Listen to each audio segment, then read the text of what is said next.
శృతి చేయని సిగ్గుల వీణ రేగిందో యమ్మో మతిపోయిన ఈ పసికూన ఏం తాళం వేశాడే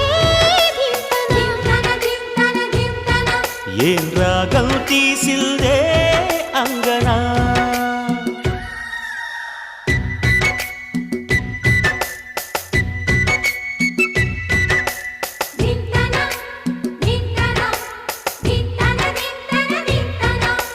మోగిందో యమ్మో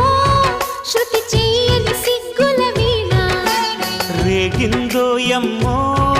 మతిపోయిన ఈ పసికూన